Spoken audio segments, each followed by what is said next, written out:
Natagpuang patay sa magkahiwalay na lugar ang isang babae at ang kanyang ka-live-in. Ilang oras lang ito matapos silang dukutin ng mga lalaki na nagpakilalang pulis. Armado at mga nakamaskara ang mga lalaki. Nakatutok si Victoria Tulad. Tingin po! Sa Johnny! Labis ang tighati ng mga babaeng ito nang makitang patay na ang madrasta nilang si Jenny Royo. Natagpuan siya kagabi sa barangay North Bay Boulevard South sa Navotas City matapos dukutin kasama ng kanilang amang si Rogelio Hilbuena. Nakita po namin yung tatay ko, dalawa po sila namawala. Kailan niyo po sila huling nakita? Ganina lang po, mga alas 7 po. Yung mga nakamas po. Kinuha po sila sa bahay? Opo. Ayon sa anak ni Royo, bandang alas 9 kagabi nang pasukin ng mga armadong lalaki na nakamaskara ang kanilang bahay. Pinadapa raw sila ng mga ito habang pilit isinasama sina Royo at Hilbuena. Ang dami po siguro po, mga 10, tapos po dalawa-dalawa po yung angkas nila. So nagpakilala silang pulis? Opo, sabi po nila police. Sumusit na lang daw po kami sa police station. Sinundan na po namin sila, tas ang bilis po nila nawala. Hiniwalay po nila yung tatay ko. Ma'am, ano po ba yung ginawa? Nakamaskara na naman! Bakit kasi yung maskara na yan? Ginagamit na rin mga walang ya!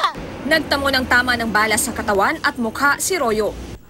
Bandang hating gabi naman nang natagpuan ang bangkay ng isang lalaki sa Navotas Public Cemetery. Nakapiring ang mga mata ng biktima at may tama ng bala sa ulo.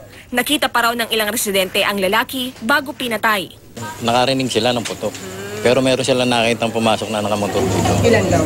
Isa lang. Ipit-ipit daw sa gitna yan. Pagkadala ng bangkay sa punerarya, doon na nakumpirma na ito nga ang hinahanap na si Hilbuena.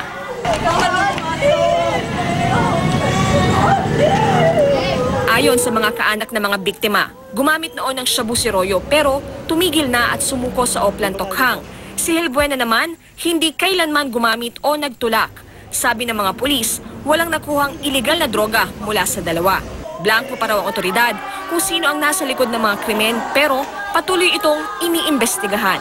Sa text message, sinabi ni Police Senior Superintendent Dante Novicio, hepe ng Navotas PNP, na hindi mga pulis ang dumukot sa mga biktima. Kahit sino raw ay pwedeng magpakilalang pulis para iligaw ang investigasyon. Naghahanap pa raw sila Novicio ng mga maaaring makatulong sa kaso. Victoria Tulad, Nakatutok, 24 Oras.